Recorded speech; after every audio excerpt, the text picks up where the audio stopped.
Santiago, ¿qué tal? Buenas tardes. Hola, ¿qué tal? Buenas tardes. Vamos a hacer números y claro, vamos a hacer números en Semana Santa y eso es casi sinónimo de hacer números sobre el turismo, ¿no? Todos los sectores hablan ya de una Semana Santa de récord. Según cálculos de Tour España, hablamos de 25 millones de turistas internacionales que va a recibir España durante el primer tercio del año. Se dejarán aquí unos 32.000 millones de euros, también un 25% más que un año antes.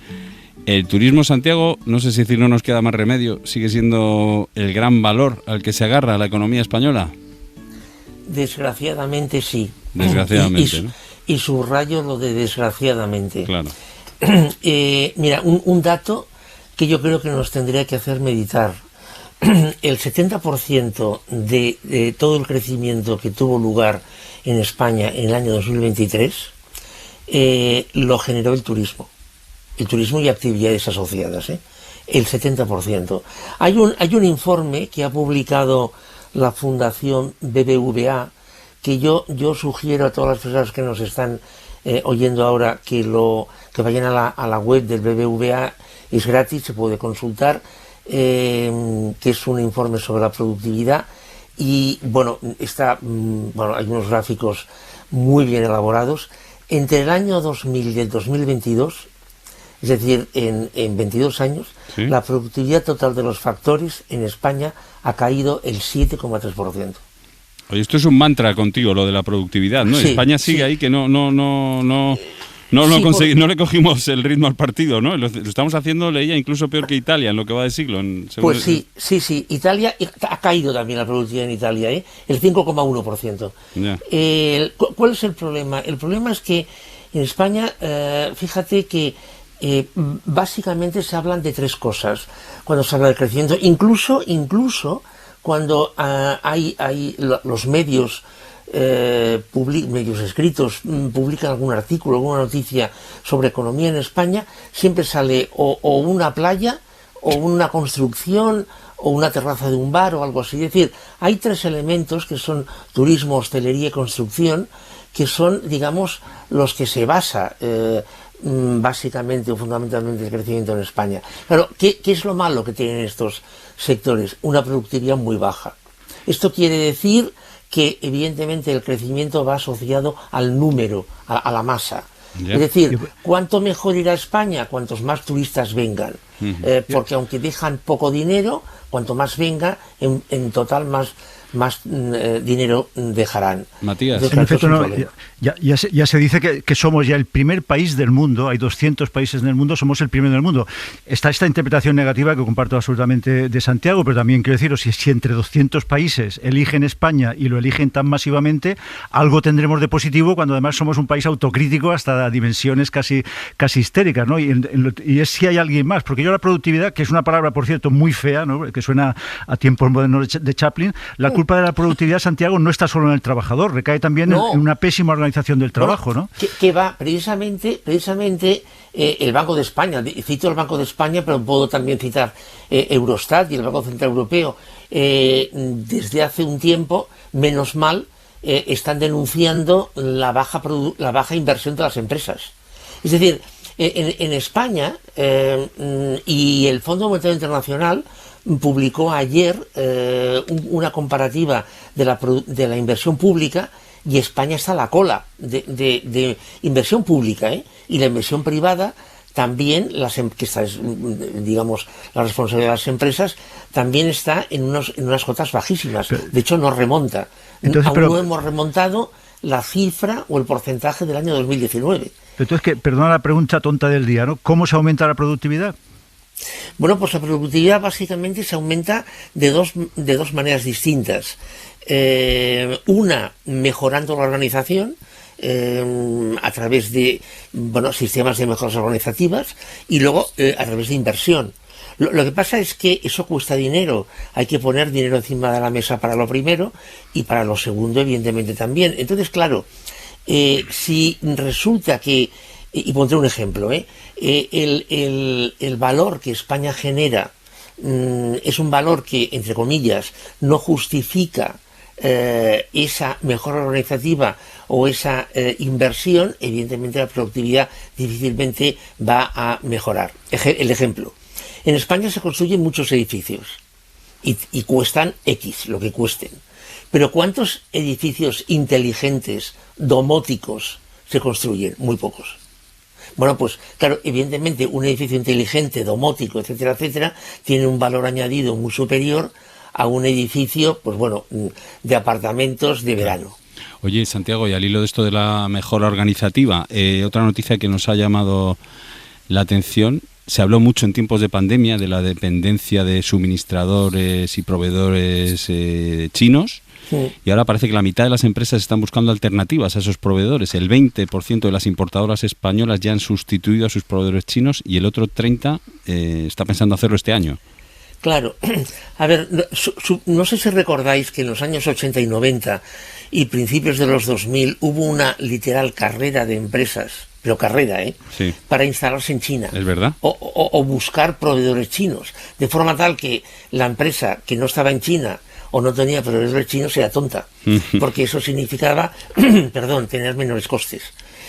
Claro, ¿qué es lo que ha sucedido? Bueno, esto iba muy bien hasta que a mediados de los 2000 empezaron a subir los salarios en China, entonces claro, ya no era tan atrayente. Tan rentable, ¿no? Exacto.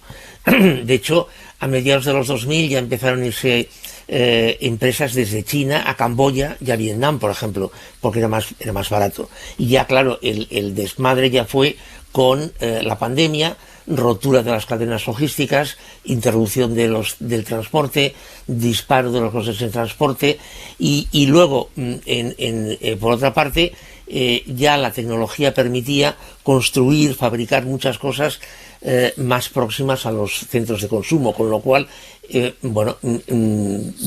los tiros van por ahí, evidentemente. Pero estoy pensando que en tiempos de pandemia, del COVID, recuerdo discursos, yo creo que era Macron, ¿no? Hablando que había que revitalizar el tejido empresarial europeo. Sí. ¿Qué queda de aquel mensaje? ¿Se está avanzando algo en esa dirección, en ese camino? Se está avanzando, pero yo creo que en ese aspecto, Estados Unidos está avanzando más. Además está pasando otra cosa. Ahora ya se requieren, por ejemplo, en el próximo modelo de iPhone, hay pasos en que Apple está constatando que, pasos productivos me refiero, que cuesta muchísimo realizarlos en China, porque hace falta unos niveles de sofisticación que hoy por hoy parece ser que China no puede alcanzar, ¿no? Yeah. O sea, y Estados Unidos parece ser que sí que está avanzando más. Ahora, en Europa, en Europa yo creo que se está avanzando relativamente poco. Matías, de hecho, en Estados Unidos hay la célebre frase de Trump que dice: veo que mi país está lleno de coches Mercedes, BMWs, etcétera, y voy a Alemania y no veo ningún coche norteamericano, ¿no? Que es la base de su nacionalismo. Pero yo lo que te quería preguntar, aquí también en Mallorca los hoteleros avisaron a los carpinteros mallorquines diciendo: podéis cambiar de trabajo, podéis dejar de hacer camas y sillones para los hoteles porque los chinos nos meten un contenedor en el puerto a mitad de precio. Y hoy, efectivamente, tú, Santiago, explica muy bien que es al revés, pero ¿hay marcha atrás? Es decir, ¿es posible volver a un nacionalismo económico, digamos?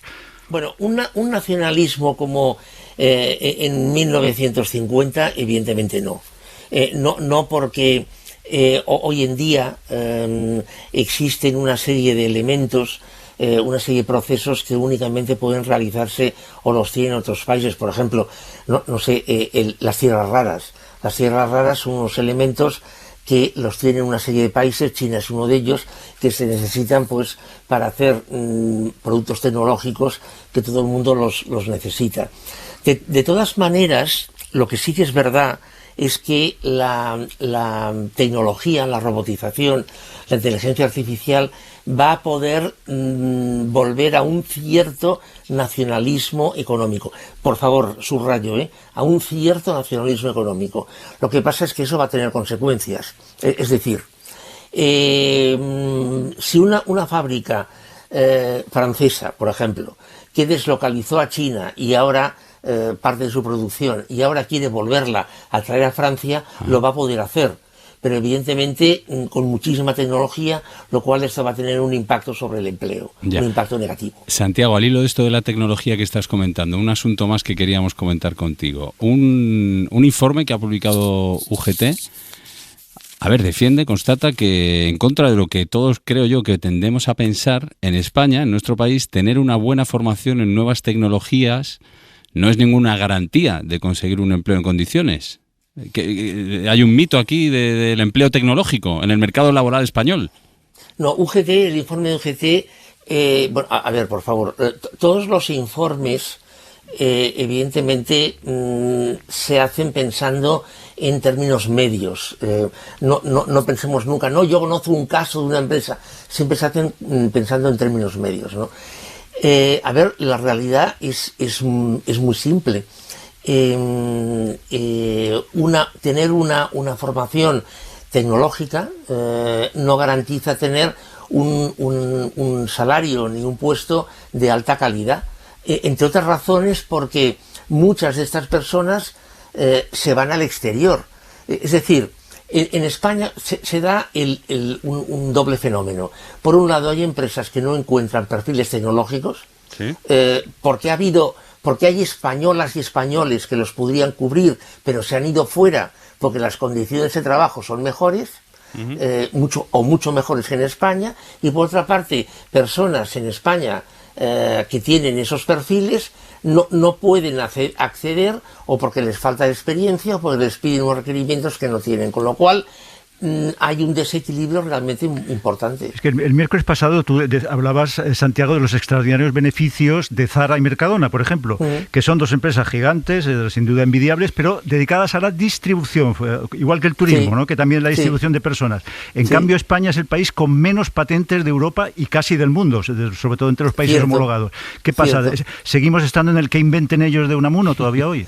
Pues mira, Matías, no quería pronunciar esa frase, pero es que, a ver, otra vez, si España es un país que, entre comillas, y desgraciadamente, se ha especializado en turismo, hostelería, restauración, construcción, comercio, etcétera, etcétera, a ver, pocas patentes puedes generar en estos campos, máxime teniendo en cuenta que para patentar has de investigar y para eso has de invertir. Claro. Entonces, claro, volvemos a Italia. Italia nos gana de largo en patentes a España, por ejemplo. Santiago, pues la semana que viene seguimos haciendo números, que acabe bien lo que queda de Semana Santa y muchas gracias. Bueno, a vosotros, venga, buenas tardes.